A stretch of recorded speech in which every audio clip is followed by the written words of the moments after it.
The world is loud, angry, chaotic, fast.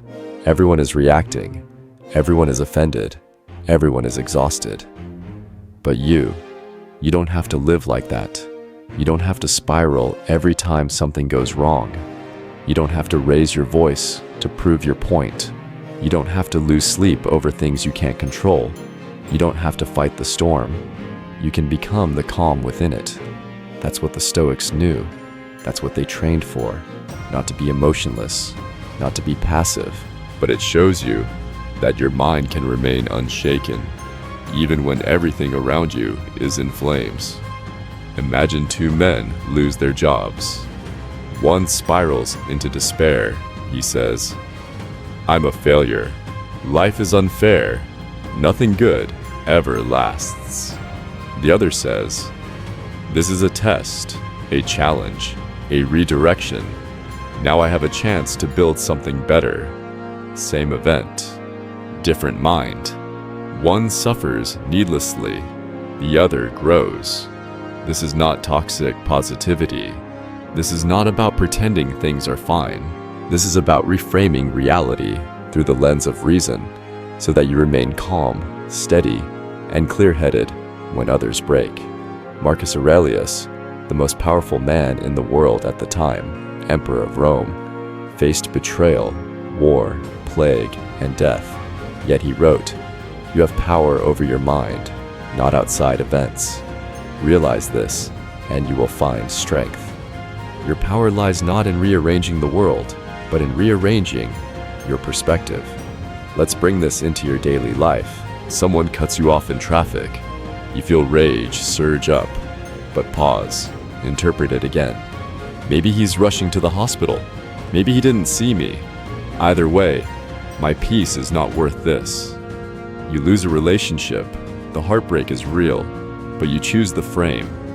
This hurts, but maybe it's showing me what I truly value. Maybe it's teaching me how to be whole on my own. You receive criticism. Your ego flares, but you slow down and ask, is there truth in this? Can I learn something? Even if their tone is harsh, maybe their words hold value. This is how a Stoic lives, not numb, not detached, but discerning. He slows down the interpretation process. He separates the event from the meaning he gives it. You can do this too. It takes practice. It takes awareness. It takes effort to pause the automatic reaction and insert a new story. But with every moment you do this, every time you choose calm over chaos, wisdom over reaction, self-command over self-pity, you strengthen the Stoic muscle inside you. And that strength accumulates. At first, it may feel like work. You'll miss moments. You'll react. You'll catch yourself after the fact. That's okay. Growth happens in the gap, the space between event and judgment. And the more you train in that space, the more it grows.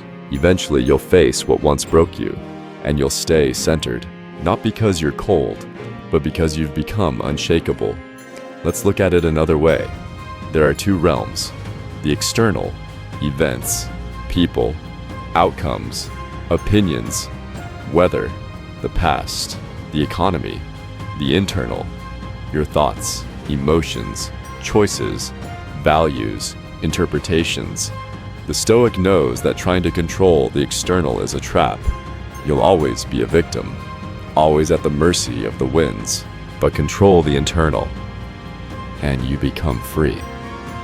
Not from pain, but from powerlessness. You become the eye of the storm, still, calm, focused, while everything around you spins in confusion. This is how you stay calm in every situation. You stop trying to change what you cannot change, and you master the one thing you were always meant to control: your mind. From now on, remind yourself daily, this is just an event. What I make it mean, that's on me. And I choose to respond with reason, not reaction. You won't get it perfect, but you don't need perfect. You need awareness. You need intention. You need consistency. because the man who controls his interpretation controls his peace, and the man who controls his peace controls his life. Part 2. Don't suffer before you must. Anxiety is often just imagination without control. The human mind is a brilliant machine. It can solve problems, envision possibilities, and make sense of the world. But that same brilliance, when left untrained, turns inward and creates something darker: anxiety, fear of what might happen, what could go wrong, what may never come. And in those moments, your body begins to react to something that isn't even real yet. Your hands shake, your chest tightens, your thoughts race. You can't sleep, you can't breathe. But nothing has actually happened. That's the paradox of anxiety. You suffer before you must. And often, you suffer for nothing. Seneca, one of the wisest Stoics, said, "We are more often frightened than hurt, and we suffer more in imagination than in reality." He understood that the greatest pain in life is not what happens, but what we imagine might happen. The Stoic sees this clearly. He knows that anxiety is a misuse of the imagination. It's a failure to stay grounded in the present. It's the mind chasing shadows instead of facing the moment. But to be rooted, to be still, to be powerful in silence. Marcus Aurelius ruled an empire in chaos. Seneca faced death with dignity. Epictetus turned slavery into mastery. They didn't just talk about calm, they lived it. And so can you. These are not hacks. These are not quick fixes. These are not affirmations. These are battle-tested Stoic principles. 10 timeless practices to help you stay grounded, focused, and unshakable in any situation life throws at you. So how does the Stoic respond? First, he recognizes that anxiety is not evil. It's not weakness. It's a signal, a message, a warning light that something is out of balance. But unlike most, he doesn't feed it. He doesn't build a story around it. He doesn't spiral. He stops. He breathes. He returns to what is real. That's the first step. Come back to reality, the present moment. What you know, not what you fear. Ask yourself, what is happening right now? Is this fear based on fact or projection? Is the threat real or imagined? You'll often find that the answer is nothing is happening right now. You are not in danger. You are not being attacked. You are not failing. You are simply thinking. And those thoughts have begun to overpower your system. But you are not your thoughts. You are the one observing them. And the moment you remember that, you begin to reclaim calm. The Stoics practiced this every day. They rehearsed difficulty, so when it arrived, they were ready. They visualized challenges, not to create fear, but to drain its surprise. Epictetus taught, when something happens, the only thing in your power is your response. So when the first signs of anxiety come, the heart races, the mind spirals, the fear swells, don't run, don't suppress it, look at it, name it, slow it down. Say to yourself, this is just a thought. It is not reality. It is not prophecy. It is not me. Then take control of your breath. 3 seconds in, hold. 5 seconds out. Breathe like a man in command. Breathe like a man who has nothing to prove. Breathe like a Stoic. Because while others panic, you return to the breath, to the body, to the moment. That's where calm lives. Not in the future, not in the fantasy, not in the illusion of control. Calm lives here, now, inside you. It is not something you find. It is something you choose, and you can choose it again and again. Even in the middle of chaos, will the anxiety disappear overnight? No, but you will change your relationship with it. You will stop being its slave, and you will begin to master your inner space. Every time fear whispers, you'll whisper back, maybe, but I'm here now, and that's enough. Because you realize something powerful. Suffering before you must is optional, and the Stoic does not choose optional suffering. He chooses strength. He chooses clarity. He chooses calm. So the next time your mind rushes ahead, when your chest tightens and your thoughts spiral, don't resist. Return. Feel your feet on the floor, the air in your lungs, the silence in the space around you, and say, right now, I am okay. Right now, I am alive. Right now, nothing is wrong. This is Stoic calm, not the absence of storms, but the refusal to be swept away by a storm that hasn't even arrived. You will still feel the pull of anxiety, but it will not own you, because you will remember, you don't suffer the future, you only suffer the stories you tell about it, and you can change the story right now. Part 3. Practice voluntary discomfort. Train. Calm by choosing hardship before it arrives. The Stoics understood something modern minds have forgotten. If you wait until the storm arrives to build your shelter, it's already too late. You cannot expect to stay calm in hardship if you have never chosen hardship on your own terms. And so they trained, not just their minds, but their bodies, not just in theory, but in action. They practiced discomfort voluntarily, not because they loved pain, but because they understood this timeless truth. Comfort weakens. Discomfort prepares.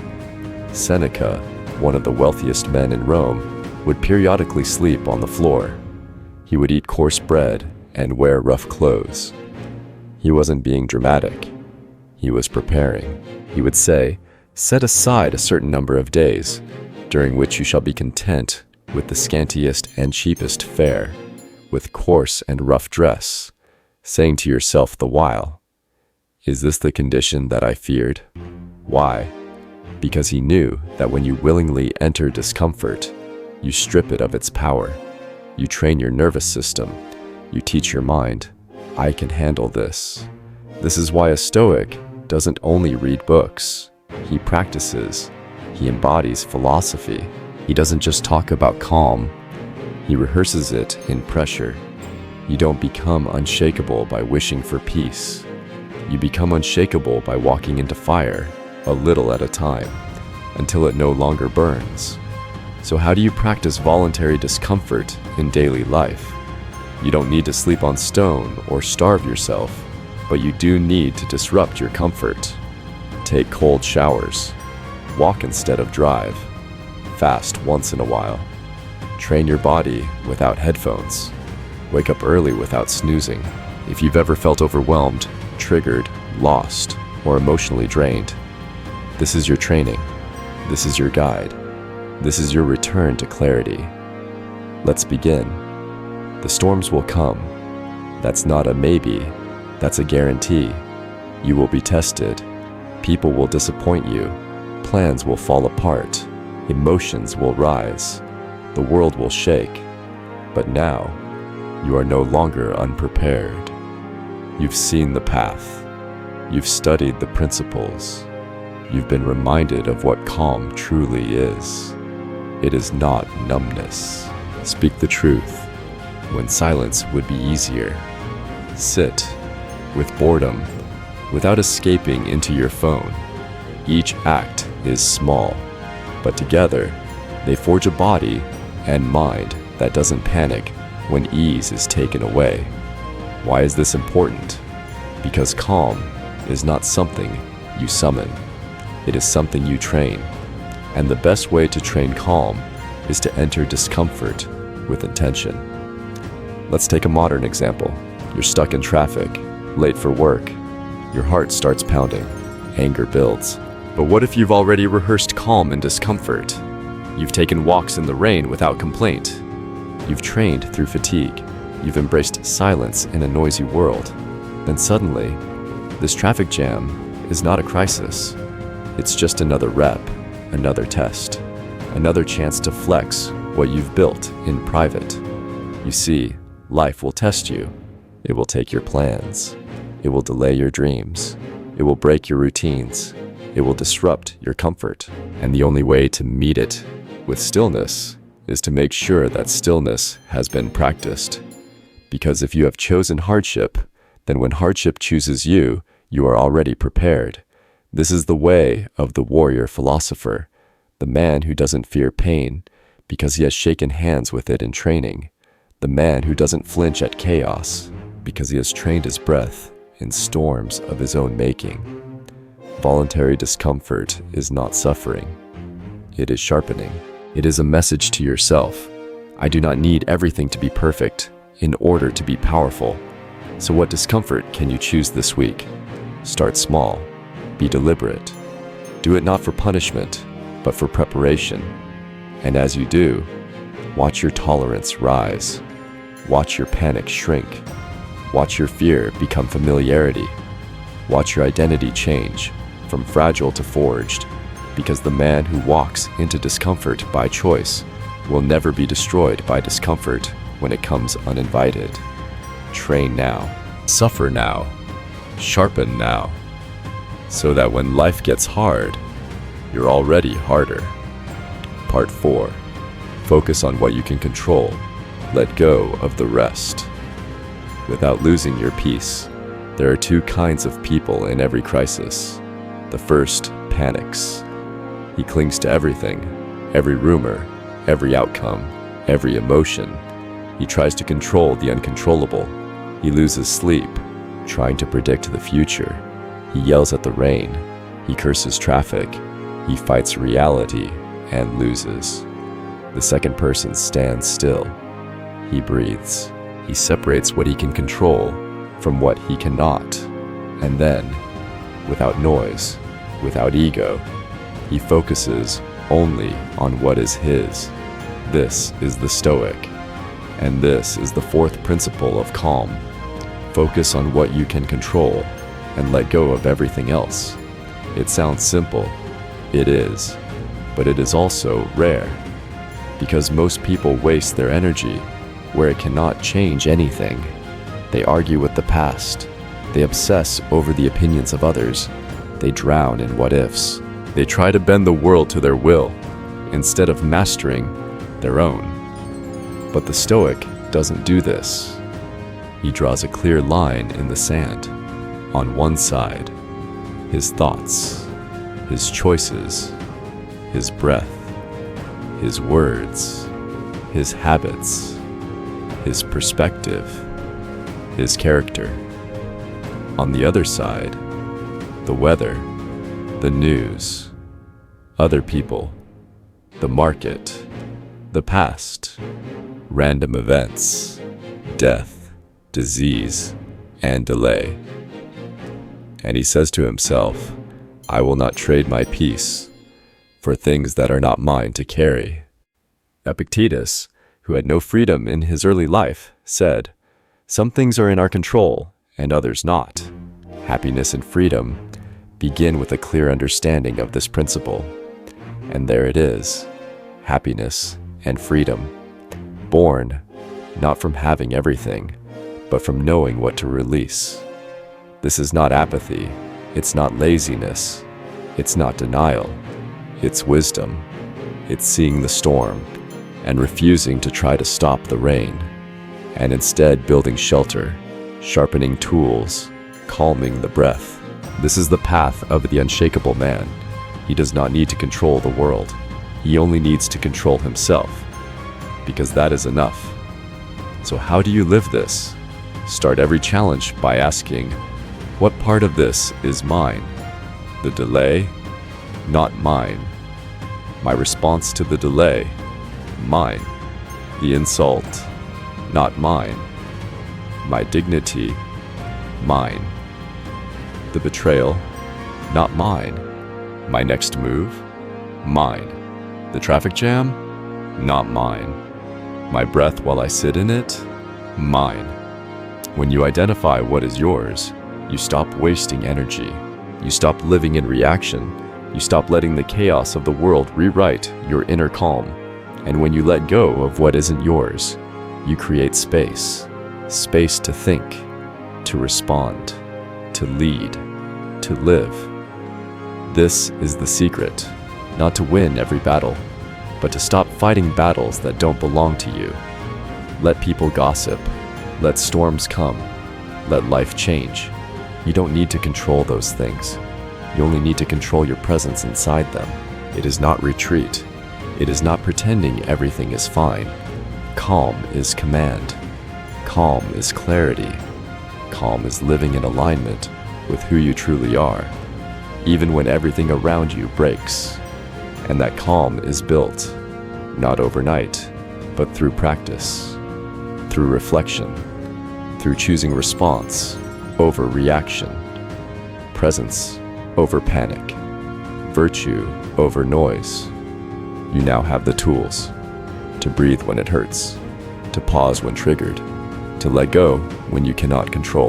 Marcus Aurelius wrote, "You have power over your mind, not outside events. Realize this, and you will find strength." And strength is calm, because when others chase control, you chase clarity. You don't grip, you release. You don't rage, you redirect. You don't fear loss, you practice detachment. And that detachment doesn't make you cold, it makes you clear. It allows you to love without clinging, to work without obsessing, to speak without needing to be heard. You become rooted, centered, still.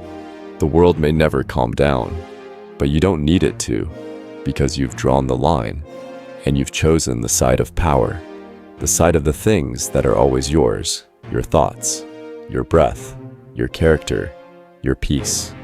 Focus there, and you'll find the calm others spend their whole lives chasing, but never catch. Part 5. Pause before you react. Stillness is the strength between trigger and response. The world will test you. It will poke, prod, provoke. Someone will insult you. A plan will fall apart. An unexpected bill will arrive. A delay, a betrayal, a loss. And in that moment, before your next word, before your next move, before your face even changes, you stand at a fork in the road. Will you react or respond? One is immediate, fueled by emotion, blind, loud, explosive. Reaction is the wildfire that burns bridges, ruins moments, and leaves regret in its wake. The other is slower, rooted in thought, grounded, precise, controlled. Response is a calm, measured signal of self-mastery. The Stoic chooses response, always, because he knows. Stillness between trigger and action is not weakness, it's power, it's clarity, it's strength. Epictetus taught, when someone irritates you, it is not their actions that disturb you, but your own judgment of them, and this you have the power to change. The modern man rarely pauses. He's conditioned to react. A glance turns to offense. A message turns into an argument. One small delay leads to a storm of complaints. But the Stoic inserts one invisible but life-changing practice: pause. He doesn't repress. He observes. He breathes. He allows the first wave of emotion to pass without acting on it. Why? Because that first wave is rarely wise. It's primitive. It's wired for survival, not serenity. It wants to strike, not understand. The Stoic recognizes the signal, but he doesn't obey it blindly. He says to himself, "Wait, let the noise clear. Let me see what's really here." And in that pause, he reclaims the moment.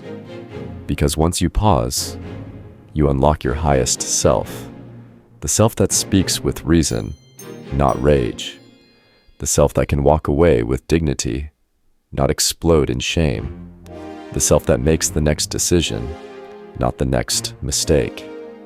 It's not about being passive, it's about being deliberate. It's about choosing the response that aligns with your values, not your mood. So how do you train this? Start small. When your phone buzzes with bad news, pause. When someone cuts you off, pause. When your partner says something that stings, pause. When you're tempted to hit send on that angry reply, pause, breathe, count, step back. Ask yourself, what is the most powerful thing I could do right now? What would a stronger version of me do? Will I be proud of this action tomorrow? These questions pull you out of reaction and into intention. The pause is not empty. It is full of potential. It's where you remember your training. It's where you choose to act like the man you've been building in the dark. Marcus Aurelius, in the chaos of running an empire, wrote, "If you are disturbed by external things, it is not they that trouble you, but your own judgment of them, and this you can erase immediately." Immediately, by pausing, by detaching from the noise, by stepping back just enough to see clearly. Every emotional trigger is a test, not of the world, but of you. And the Stoic trains daily to pass that test. You won't get it perfect. You will react. But if you're mindful, you'll catch yourself sooner.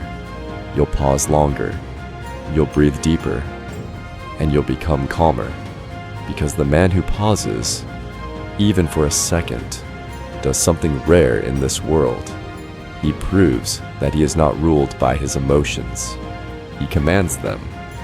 And through that command, he creates peace, not just for himself, but for everyone around him. Let others act from impulse. You act from principle. Let others explode. You stand still. Let others trigger chaos. You trigger order. Because true calm isn't about being untouched. It's about being untouchable, not by hiding, but by choosing your response over your reaction. That's Stoic mastery. That's your next step. Part 6. Remember, this too shall pass. Everything is temporary, especially the storm. There is a moment, quiet, sharp, and real, when life presses on your chest. Everything feels heavy, uncertain, to stand still while the world rushes by. Remember, you are not your emotions. You are not your past. You are not the storm. You are the one who chooses how to meet it. And when you meet it like a Stoic, with strength, with silence, with sovereignty, you become the rarest kind of person in the world. A person who is calm, not because life is easy, but because you've chosen to master yourself.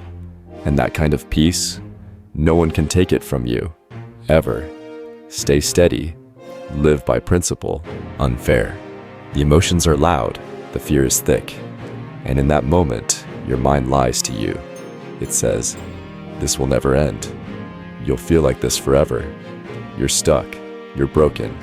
You're lost. But the Stoic knows something that changes everything. Something simple, quiet, and powerful. This too shall pass. Because all things pass. Pain, confusion, joy, anger, triumph, grief. All of it temporary. The storm may rage, but storms don't last forever. And when you remember that, you stop feeding the chaos. You stop building permanent walls for passing emotions. Marcus Aurelius wrote, "Observe always that everything is the result of change, and get used to thinking that there is nothing nature loves so well as to change existing forms and to make new ones like them." He lost children. He ruled during plagues and wars. He was betrayed by those closest to him, and yet he found peace, not by pretending things weren't hard, but by accepting that even the worst moments have a lifespan. Impermanence is not the enemy. It's the doorway to peace. When things go well, you don't cling. When things go wrong, you don't panic. Because you've trained your mind to hold both with loose hands. Let's bring this into your day-to-day. You feel heartbroken? Pause and whisper, "This too shall pass." You're overwhelmed with work and stress?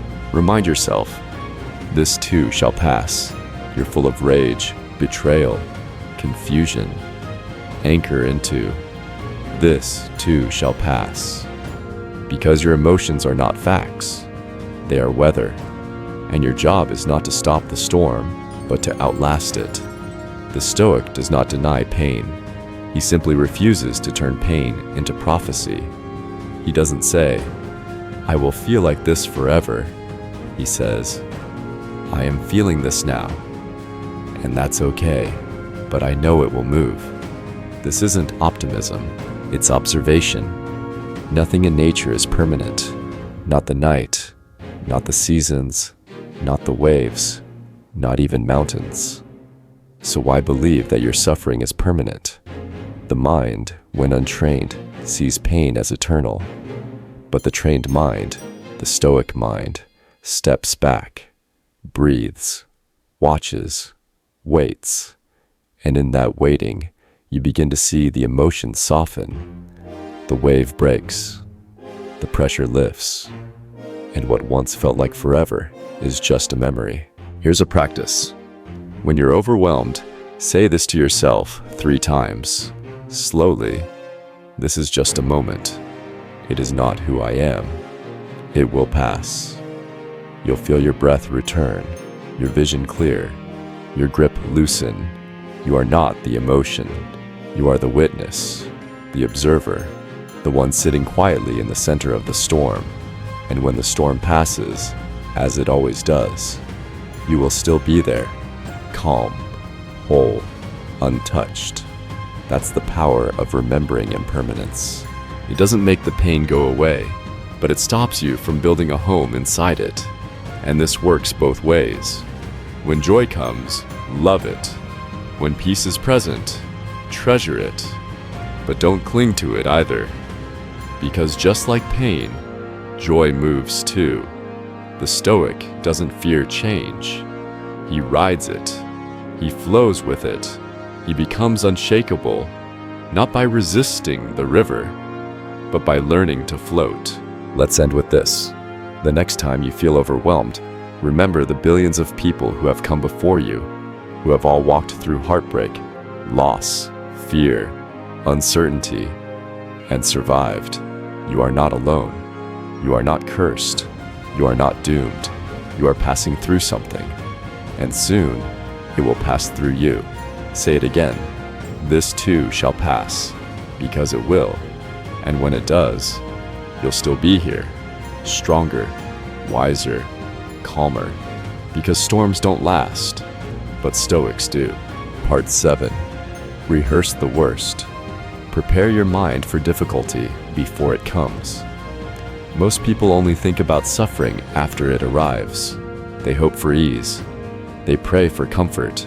They live in a soft shell of maybes and hopefully nots. And when pain comes, they panic. They are caught off guard, blindsided, unprepared. But the Stoic is different. He trains for adversity before it happens. He doesn't wait for the fire to start practicing how to stay calm in the heat. He practices now, while it's still quiet, while others are distracted, while the day is smooth. Because he knows life will test you, and the best way to face difficulty is to expect it and be ready. This is the principle of premeditatio malorum, the Stoic habit of premeditating evil, not to become negative, but to build mental armor. Seneca wrote, "He robs present ills of their power, who has perceived their coming beforehand, and carried the stillness into every moment."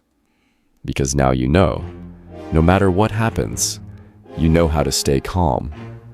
If this message spoke to something deep in you, if you're ready to stop reacting, stop spiraling, and start living with unshakable calm, then subscribe to the channel right now. Because here, we don't just talk about Stoicism, we live it. Like this video, if you're committed to building inner peace through discipline. In other words, when you visualize the worst that can happen, you reduce its power over you. You strip it of surprise. You shrink its shadow.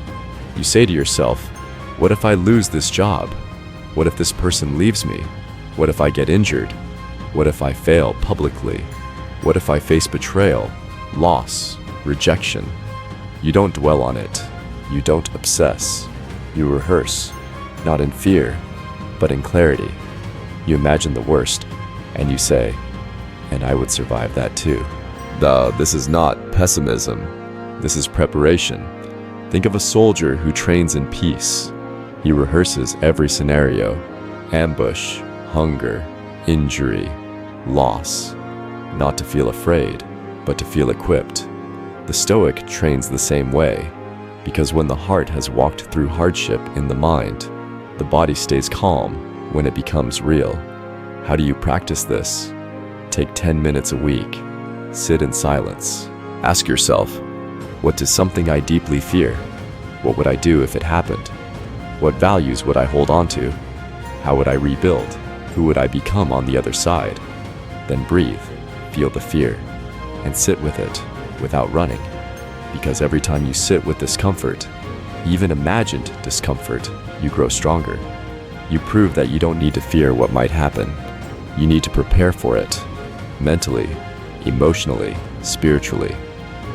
This practice also reduces attachment. You stop clinging to outcomes. You stop needing things to go your way. You stop negotiating with the universe. Instead, you walk into every day with this mindset. Whatever comes, I am ready. Not because I control it, but because I've already faced it in my mind. That's a different level of calm. That's unshakable. Because even if disaster comes, you've already been there. Even if you lose, you've already let go. Even if everything changes, you've already rehearsed how to respond with strength. Let's go further. When you prepare for the worst, you also enjoy the present more deeply, because gratitude blooms when nothing is taken for granted. The Stoic wakes up and says, I may lose my health today, so I will move with appreciation. I may lose a loved one, so I will speak with kindness. I may lose my wealth, so I will not be owned by it. In this way, rehearsing loss becomes a pathway to presence. And presence is the birthplace of calm. So stop hiding from the worst. Meet it in your mind. Welcome it to the table. Study it, and then go back to life. Stronger, because you've already seen the dark.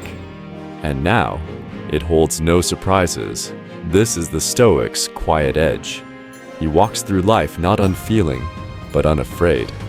Because his soul has been tested in rehearsal.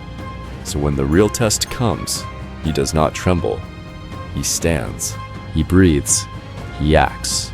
Not in panic, but in practiced poise. This is how you stay calm in chaos. Not by hoping for the best, but by preparing for the worst and trusting your ability to rise through anything. Part 8. Accept what is. Calm begins. Where resistance ends. There's a quiet war inside the mind. Not the war of action, but the war of resistance. Something happens. A delay, a betrayal, a diagnosis, a failure, and we tighten, we clench, we fight it in our heads. This shouldn't have happened. Why me? This isn't fair. It wasn't supposed to be this way. And that's where the real suffering begins. Not in the event, but in our resistance to it. The Stoic knows that reality is not the enemy. Resistance is. Because the more you resist what is, the more it owns you. The more you deny the moment, the more powerless you become. The Stoic principle is this: accept what is. All of it. Fully. Immediately. Without drama. Not because you like it. Not because it's ideal. But because it already is. Seneca said, "A wise man adapts himself to circumstances as water shapes itself to the vessel that contains it." This is not giving up. It's the opposite. It's refusing to waste energy on a war you cannot win. Think about it. You cannot change the past. You cannot erase what was said. You cannot undo the loss. You cannot reverse time. You cannot stop the rain, the death, the aging, the breaking.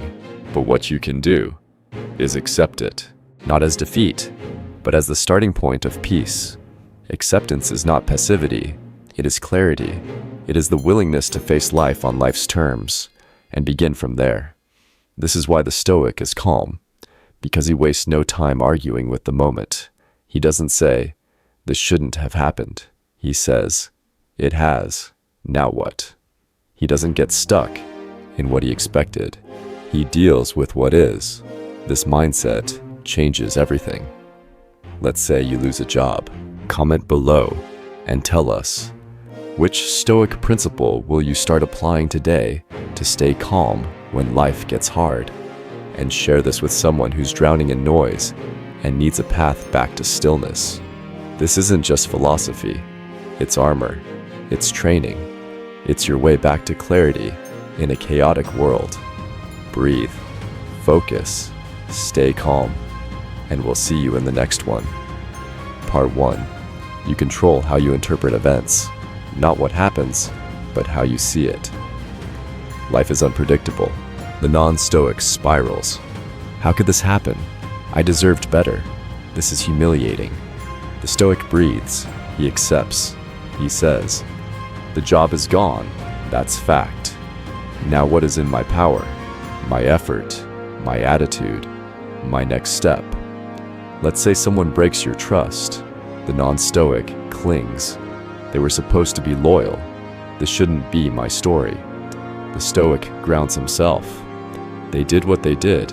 I feel the pain. I don't deny it, but I won't fight reality. I'll move through it with dignity. And this isn't about being cold. It's about being clear. You can still grieve, still cry, still feel, but all from a place of honesty with reality, not fantasy. Because fantasy sounds like this: I wish things were different. I shouldn't have to go through this.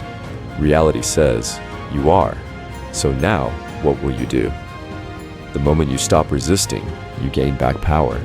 Because now, finally, you can act. You can adapt, adjust, respond. Move forward with your eyes open, not clenched shut in denial. Marcus Aurelius faced war, loss, illness, betrayal. He didn't collapse. He accepted. He wrote, "The impediment to action advances action. What stands in the way becomes the way." That's not poetry, that's strategy. When you accept, you stop seeing obstacles as final. You start seeing them as your next step. So how do you practice this? Every time something bad happens, say to yourself, "It is what it is. Let me meet it fully." Say it out loud if you have to. This is happening. I will not resist. I will respond. Feel the tension in your body soften. Feel your breath return. Feel your power come back, not because you've changed anything outside, but because you've dropped the war inside. This is calm, not fake smiles, not blind optimism, but the stillness that comes from radical acceptance. You don't need to like it. You don't need to agree with it. You just need to stop pretending it isn't real, because only then can you do something about it. This is what makes the Stoic unshakable. While others waste days trying to change what already is, he accepts, adapts, and moves forward with clear eyes, steady breath, and anchored resolve. Because calm begins where resistance ends. And once you stop fighting the moment, you become free inside it. Part 9. Memento Mori. Let death teach you how to live and stay calm through it all. There's a truth we all know but rarely face. We are going to die. Everyone we know will die. Everything we cling to, our roles, our bodies, our names, our possessions, will eventually vanish. And yet, we live as if we have forever. We postpone. We worry. We fear small things. We rage over delays. We tremble in the face of uncertainty, all while pretending we are not running out of time. But the Stoic remembers. He whispers to himself each day, "Memento Mori." Remember, you will die. Not to be dark, not to invite fear, but to sharpen clarity, to anchor perspective, to protect inner peace. Because the moment you remember death, not in theory, but as a real, certain, inescapable truth. Everything changes. Suddenly, that argument doesn't matter. That insult means nothing. That failure is just a lesson. That delay is not a crisis, because you realize what's actually at stake. Not your pride, not your plans, but your presence. Marcus Aurelius wrote, "You could leave life right now. Let that determine what you do and say and think." And the man who walks with death on his shoulder does not waste a single breath on panic. He does not yell in traffic. He does not worry about what others think. He does not overreact to change. He stays calm because he sees clearly. And clarity is the root of all stillness. Think about it. Why do you fear loss? Because you've forgotten everything is temporary. Why do you rage when plans fall apart? Because you thought you had more time. Why do you spiral when things don't go your way? Because you were betting on forever. But when you remember death, you come back. Back to now. Back to breath. Back to what actually matters. The Stoic doesn't use death as an excuse to despair. He uses it as a reason to live fully, to live calmly, to live on purpose. Because when you keep death in mind, you speak with more truth. You forgive faster. You love harder. You waste less time. You let go of what doesn't serve. You rise above petty things. Death isn't something to avoid. It's something to embrace as a guide. Seneca said, "Let us prepare our minds as if we'd come to the very end of life. Let us postpone nothing." This is the mindset of the warrior philosopher. He doesn't wait to appreciate his breath. He doesn't delay his best self. He lives as if each day were borrowed, because it is. And in that way, he becomes untouchable. It throws events at us like waves crashing against the shore, some soft, some violent, all out of our control. People betray us. Jobs are lost. Plans fall apart. Illness strikes. Loved ones leave. And in these moments, most people collapse. They fall apart, not because the event is unbearable, but because they never learned how to interpret what is happening. This is the first and most powerful principle of Stoicism. You cannot control what happens to you. Because what can the world threaten? The man who is already at peace with death. What can it take from him that he hasn't already released in his mind? Nothing. So he walks through life with serenity, not because it's easy, but because he knows it's precious. He lets things go faster. He holds things lighter. He loves without attachment. He works with devotion, not desperation. And when storms come, he does not fear them, because he knows the greatest storm of all, the end, is coming for us all. So why waste time trembling at smaller winds? You want to be calm in every situation. Then practice this daily. Sit still. Close your eyes. Imagine your life has 1 week left, then 1 day, then 1 hour. Now open your eyes and ask yourself, what suddenly matters more? What suddenly doesn't matter at all? What do I need to say, do, release, or become? That is the lens of Memento Mori, and it is the ultimate reset button, because when you remember death, you return to life, not with fear, but with focus. And from that focus, calm flows like breath. So do not run from death. Let it walk beside you. Let it teach you how to live and how to let go. Let it remind you, you don't need to control everything. You just need to live, as if none of it is promised, because it isn't. And when you do that, when you meet every moment like a man who understands the fragility of life, you move through this world untangled, light, free, calm, alive. Part 10. Live by virtue, not by emotion. True calm comes from living in alignment. Why do most people struggle to stay calm? It's not just the noise around them, it's the noise within them. Conflicting desires, hidden guilt, unspoken regrets, fear of judgment, living in ways that betray their deeper values. They smile on the outside, but inside, they're at war. They chase goals they don't truly believe in. They say things they don't mean. They act out of impulse, not principle. And then they wonder why peace is always out of reach. But the Stoic sees it differently. He understands. You cannot be calm if you are not in alignment. And you cannot be in alignment if you do not live by virtue. Virtue is the foundation, the anchor, the compass.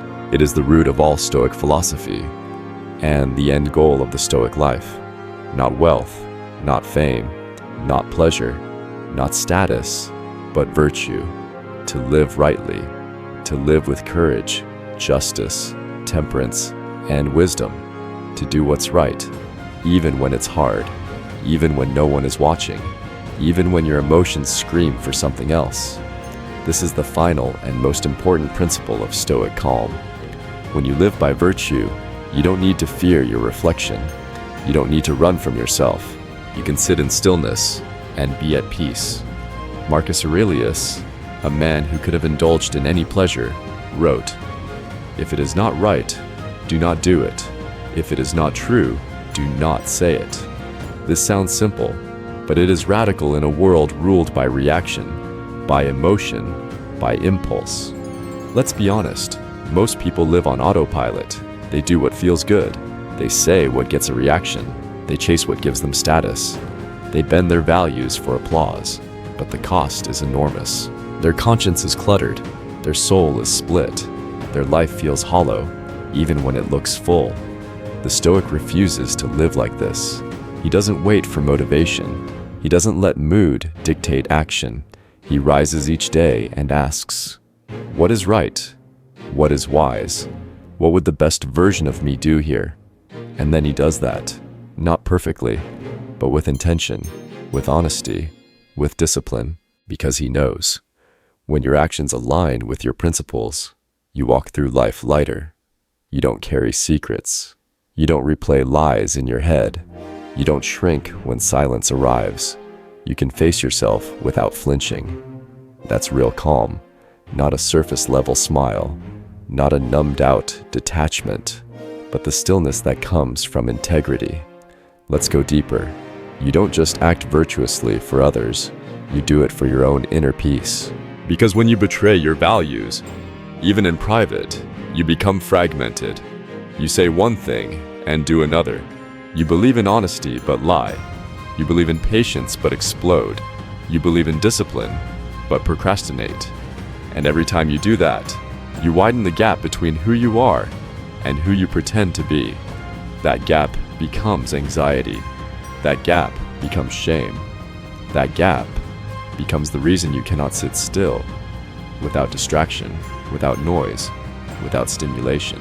You can only control how you interpret it. Epictetus, a former slave who became one of the greatest Stoic teachers, said it clearly. It's not things that upset us, but our judgments about them. Pause and read that again. It's not the things, not the events, not the people, not the chaos. It's our judgment, our narrative, our internal story, our interpretation. This principle is radical because it returns all power back to you. It doesn't promise that life will be easy, but when you close the gap, when your behavior matches your beliefs, you return to unity, to peace, to calm. So if you want to become unshakable, don't just meditate. Don't just breathe deeply. Don't just learn Stoic quotes. Live them. Be honest, even when it's uncomfortable. Be just, even when no one will see it. Be disciplined, even when no one will praise it. Be wise, even when emotions try to pull you away. And you'll find a strength that cannot be shaken. A quiet you've never known. A steadiness that stays in joy, in grief, in chaos, in silence. Because virtue does not change with the weather. It doesn't depend on mood. It doesn't need applause. It's who you are, when all the noise fades, when you're alone with your choices, when you ask, "Did I live well today?" and answer yes. That's the calm you've been looking for. That's the fire-tested, principle-rooted, soul-deep stillness that Stoics carry through every storm. Not because life is easy, but because their soul is clean. Live by virtue, not by emotion, and you will walk through this world with a peace no one can steal.